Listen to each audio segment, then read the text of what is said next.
નમસ્કાર. FYBSM1 અર્થશાસ્ત્રમાં paper number 2 ભારતીય અર્થતંત્રની પાયાની સમસ્યા 1 યુનિટ 4 ગરીબી. એમાં આપણે જોઈએ તો ભારતમાં ગરીબીની સમસ્યા અને તેના કારણો.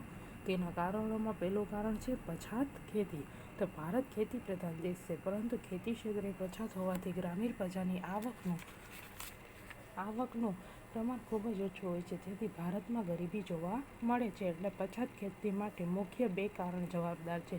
એક તો કુદરત પરનું વધુ પડતું અવલંબન અને જૂની પુરાણી ઉત્પાદન પદ્ધતિ. એના કારણે ભારતમાં પછાત ખેતી જોવા મળે છે. એટલે કે ગરીબ છે એ વધુ ખેતી ક્ષેત્રે રોકાયેલા હોય છે. ભારત ખેતી પ્રધાન દેશ છે, પણ આપણો ખેતી ક્ષેત્રે આપણો વ્યવસાય છે એ કુદરત પર વધુ પડતું અવલંબન સાધે છે અને જૂની પુરાણી ઉત્પાદન પદ્ધતિ છે, જેના કારણે ભારતમાં ગરીબીની સમસ્યા જોવા મળે છે.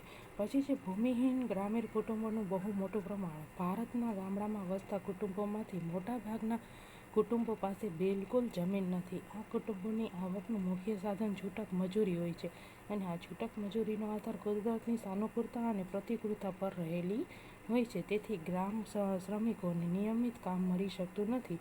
આવા સંજોગોમાં તેઓ ગરીબીનો ભોગ બનવું પડે છે, તે સ્વાભાવિક છે. પછી છે સંયુક્ત કુટુંબ પ્રથા. એટલે ભારતમાં સંયુક્ત કુટુંબ પ્રથાને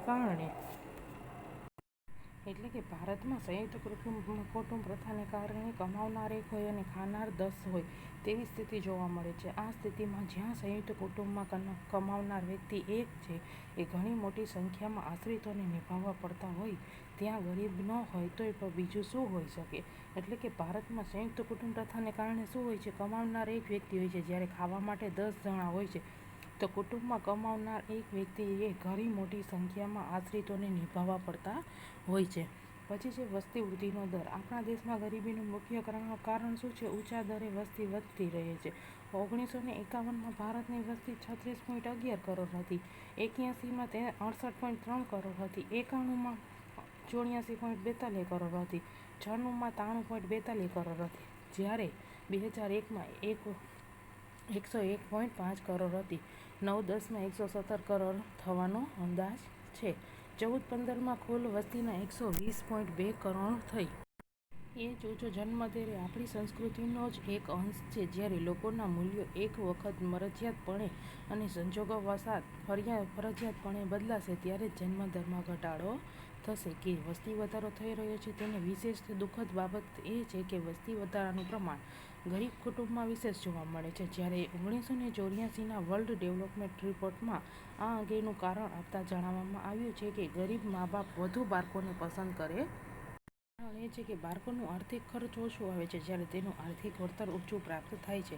ઊંચા વસ્તી વૃદ્ધિ દરને કારણે કુટુંબના સભ્યોની સંખ્યા વધુ હોવાથી જ્યાં મર્યાદિત આવકનો બંટવારો વધુને વધુ વ્યક્તિઓ વચ્ચે થતો રહે છે, તો ત્યાં ગરીબીમાં વૃદ્ધિ સિવાય બીજી કઈ અપેક્ષા રાખી શકાય નહીં. કે શું છે કે વસ્તી વધારો એ દિવસે ને દિવસે વધતો જાય છે, એટલે કુટુંબના સભ્યોની સંખ્યા વધુ હોય છે, જ્યારે મર્યાદિત આવકો હોય છે એટલે બંટવારો વધુ હોય છે, એટલે વ્યક્તિઓ વચ્ચે બંટવારો થતો રહે છે, જેના કારણે ગરીબીમાં સતત વધારો થતો રહે છે. જેના સિવાય આપણે બીજી કોઈ અપેક્ષા રાખી શકીએ નહીં. વૃદ્ધિ એટલે વધારો થાય છે.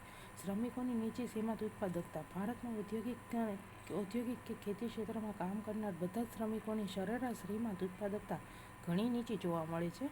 તેથી તેઓને પોતાના શ્રમનું જે વળતર મળવું જોઈએ તે મળતું નથી. તો હવે જો આવક ઓછી હોય, શ્રમિકોનું જીવનધોરણ નીચું હોય તો એ ગરીબીનું પ્રતીક છે તેમ કહેવામાં આવે છે. એટલે શ્રમિકોની નીચી સીમાંત ઉત્પાદકતા ને ગરીબી માટેનું કારણ ગણાવી શકાય છે.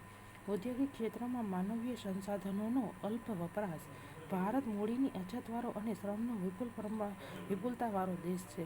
તેથી ઔદ્યોગિક ક્ષેત્રે આપણે મૂડી પ્રધાન ઉત્પાદન પદ્ધતિને બદલે શ્રમ પ્રધાન ઉત્પાદન પદ્ધતિ અપનાવવી જોઈએ.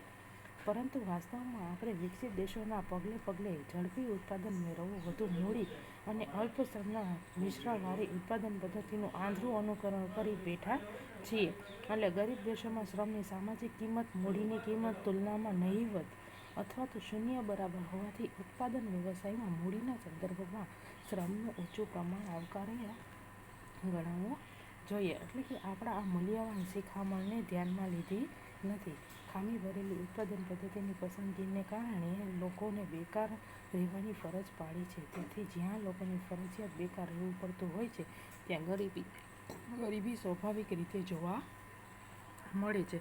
પછી છે આર્થિક સમાનતા, એટલે કે આર્થિક વિકાસના લાભો નીચલા સ્તરના લોકોને ત્યારે જ મળી શકે છે જ્યારે આર્થિક વિકાસ દ્વારા જે આવકનું સર્જન થાય વહેંચણી પણ સમાન રીતે થતી હોય. પરંતુ આપણા વિકાસની પાયાની ખામી એ રહેલી જોવા મળે છે કે આર્થિક વિકાસ સાથે સાથે આવકની વહેંચણી સમાન રીતે થવાને બદલે વધુને વધુ કેન્દ્રીકરણ થયું છે.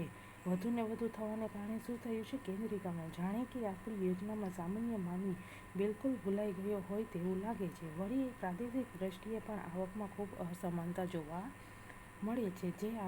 પ્રાદેશિક દ્રષ્ટિએ આવકમાં ખૂબ અસમાનતા પ્રવર્તે છે, જેના કારણે આર્થિક અસમાનતા ઊભી થાય છે અને ગરીબીનું ભોગ બને છે.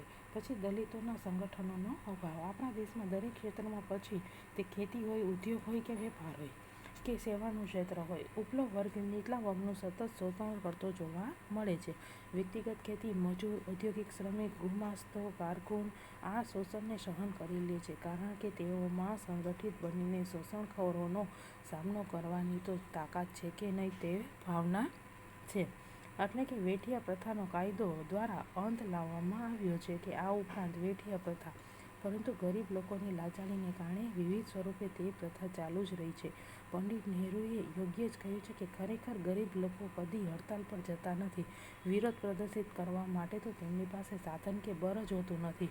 પ્રોફેસર ગુનારના શબ્દોમાં કહીએ તો ગરીબોનો સમૂહ મહદંશે નિષ્ક્રિય, ઉદાસીન અને મૂંગો જ હોય છે. ક્યારેય શોષણનો અતિરેક થયો હોય ત્યારે કેટલાક સ્થળોએ તો બરવા થયા છે, પરંતુ આ બધું મોટા ભાગે ઉનાળાની વીજળી જેવું છે કે જ્યારે વરસાદી તોફાન લાવતી નથી. જ્યાં દલિતોના સંગઠનોનો અભાવ, ઉપલા સ્તરના લોકોએ તેનું મનમાન્યું શોષણ કરતા હોય ત્યાં ગરીબીનું વિષ ચક્ર ચાલુ રહે છે તે સ્વાભાવિક છે. કુદરતી સંપત્તિનો અલ્પ ઉપયોગ. ઈશ્વરે ભારતને અઢળક કુદરતી સંપત્તિ આપી છે, જેવી કે વિશાળ જમીન, પાણી, વરસાદ, ખનિજ પદાર્થો, સાનુકૂળ હવા વગેરે, પરંતુ આ કુદરતી સંપત્તિનો જે રીતે ઉપયોગ થવો જોઈએ તે રીતે ઉપયોગ થતો નથી. જેમ કે સમગ્ર દેશમાં કુલ જળ વિદ્યુત શક્તિની સંભવિતતા 76,200 મેગાવોટની છે, જ્યારે તેમાંથી ફક્ત 13,000 મેગાવોટ જ ઉત્પાદન થાય છે. તે જ રીતે પ્રતિ વર્ષ સરેરાશ વરસાદ 3,700 મિલિયન ઘન મીટર જેટલું પાણી પ્રાપ્ત થાય છે, જેમાંથી માત્ર 660 મિલિયન ઘન મીટર પાણી સિંચાઈ માટે ઉપયોગમાં લેવાય છે. આમ ભારતમાં એક બાજુએ વણવપરાયેલી કુદરતી સંપત્તિના અખૂટ ભંડાર અને બીજી બાજુએ વણવપરાયેલી અમાપ માનવસમના સહઅસ્તિત્વનો વિરોધાભાસ જોવા મળે છે. વણવપરાયેલ અમાપ માનવસમના અસ્તિત્વનો વિરોધાભાસ જોવા મળે છે. એટલે કે માયર અને બાલ્ડવિન યોગ્ય જ કહે છે કે અલ્પવિકસિત અર્થતંત્રોમાં અનેક પ્રકારના વિષચક્રો પ્રવર્તતા હોય છે. તેમાંનું એક અગત્યનું વિષચક્ર પછાત અને અલ્પવિકસિત દેશોનું સંશોધનને લગતું હોય છે. સતત વધતા ભાવો. ભાવ વધારો ગરીબોનો કટ્ટર દુશ્મન છે તેમ કહેવામાં આવે છે, કારણ કે તે ગરીબને વધુ ગરીબ બનાવે છે. આપણા દેશમાં આર્થિક વિકાસના નીચલા સ્તરના લોકોને જો કે લાભ મળ્યો નથી, આમ છતાં તેઓની આવકમાં જે કંઈ થોડો ઘણો વધારો થયો છે તેને સતત વધતા ભાવો ગળી જાય છે. આથી નીચલા સ્તરના લોકોની વાસ્તવિક આવકમાં ખાસ કંઈ વધારો થઈ શક્યો નથી. કેટલાક સંજોગોમાં તો તેમાં ઘટાડો થયો છે. અર્થાત ફુગાવારૂપી અદૃશ્ય લૂંટારાએ દેશની પ્રજાની રહીશહી ખરીદશક્તિ ઝૂંટવી લીધી છે હોવાથી ગરીબી વિશેષ વધી છે. એટલે કે કેટલાક સંજોગોમાં તો એવો ઘટાડો થયો છે કે ફુગાવારૂપી અદૃશ્ય લૂંટારાએ દેશની પ્રજાની રહીશહી ખરીદશક્તિ ઝૂંટવી લીધી હોવાથી ગરીબી વિશેષ વધતી જોવા મળે છે. આમ ભાવ વધારાને કારણે જ્યાં વાસ્તવિક આવક ઘટતી હોય ત્યાં જીવનધોરણ નીચું જાય છે તે સ્વાભાવિક છે. એટલે ભારતમાં સતત વધી રહેલા ભાવો ગરીબી માટેનું અતિ મહત્વનું કારણ બની રહે છે. ખામી ભરેલી વહેંચણીની વ્યવસ્થા.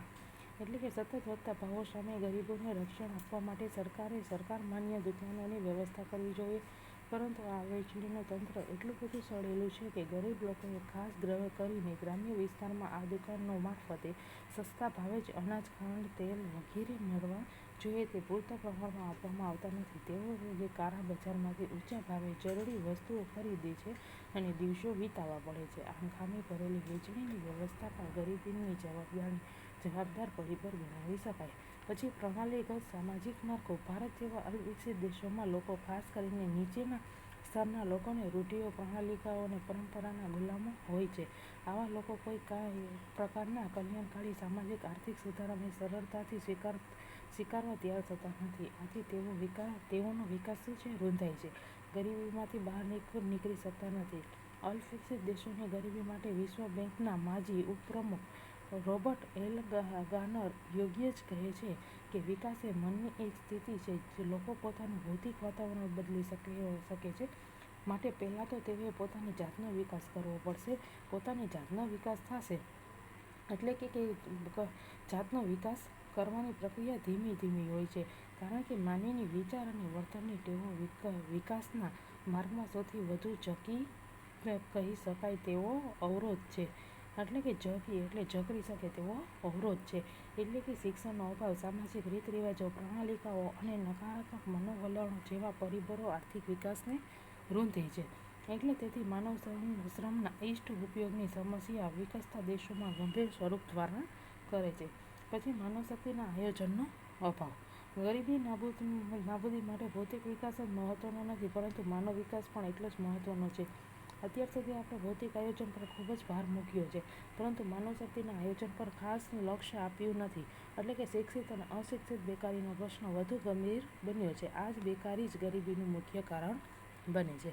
ગરીબીનું વિષચક્ર. ભારત જેવા અલ્પવિકસિત દેશોમાં ગરીબી જ ગરીબીને સર્જે છે. જેથી ગરીબી માટે જેમ અન્ય કારણો જવાબદાર છે, એમ ગરીબી પર ગરીબીનું કારણ અને પરિણામ બને છે. એટલે કે રગનાર નક્સ કહે છે કે ગરીબીના વિષચક્રનું વર્ણન કરતા જણાવે છે કે આવા દેશોમાં આવક ઓછી હોય છે, જેથી બચતનું પ્રમાણ ઓછું હોય છે, મૂડીની અછત હોય છે, મૂડી રોકાણ ઓછું હોય છે, ઉત્પાદનની કાર્યક્ષમતા નીચી હોય છે, જે છેવટે નીચી માથાદીઠ આવકમાંથી પરિણમે છે. આમ ઓછી આવક ગરીબીનું કારણ અને પરિણામ બને છે. આથી જ એમ કહેવાય છે કે દેશ ગરીબ છે કારણ કે તે ગરીબ છે. એટલે કે આપણા દેશમાં ગરીબીને કારણે કરોડો લોકો પ્રાથમિક જરૂરિયાતોની વસ્તુઓ ખરીદવાની પણ શક્તિ ધરાવતા નથી. આથી બજારમાં જેટલા પ્રમાણમાં વસ્તુઓની માંગ થવી જોઈએ એટલી અસરકારક માંગ ઉદ્ભવતી નથી. આથી ઉત્પાદન પ્રવૃત્તિને જેટલો વેગ મળવો જોઈએ એટલો વેગ મળતો નથી. તો હવે ઉત્પાદન પ્રવૃત્તિ જ મંદ હોય તો નવી રોજગારીની તકોનું સર્જન કઈ રીતે થઈ શકે છે? આમ સતત ચાલતું ગરીબીનું વિષચક્ર પણ ભારતમાં ગરીબીમાં વધારો કરનારું એક જબરજસ્ત પરિબળ બની રહે છે. આપણે આ જોયા ગરીબીના કારણો, કે ગરીબીની સમસ્યા અને તેના કારણો શું છે. તો પછાત ખેતી એ ગરીબીનું કારણ છે. પછી શું છે, ભૂમિહીન ગ્રામીણ કુટુંબોનું બહુ મોટું પ્રમાણ, સંયુક્ત કુટુંબ પ્રથા, વસ્તી વૃદ્ધિનો દર, શ્રમિકોની નીચી સીમાંત ઉત્પાદકતા, ઔદ્યોગિક ક્ષેત્રે માનવીય સંસાધનોનો અલ્પ વપરાશ, આર્થિક અસમાનતા, દલિતોના સંગઠનોનો અભાવ, કુદરતી સંપત્તિનો અલ્પ ઉપયોગ, સતત વધતા ભાવો. પછી શું છે, ખામી ભરેલી વેચાણ વ્યવસ્થા, પ્રણાલિકાગત સામાજિક માળખું, માનવશક્તિના આયોજનનો અભાવ, ગરીબીનું વિષચક્ર. આટલા છે આપણે ગરીબીના કારણો. આગળનો અભ્યાસ આપણે નેક્સ્ટ વિડીયોમાં જોઈશું. Thank you.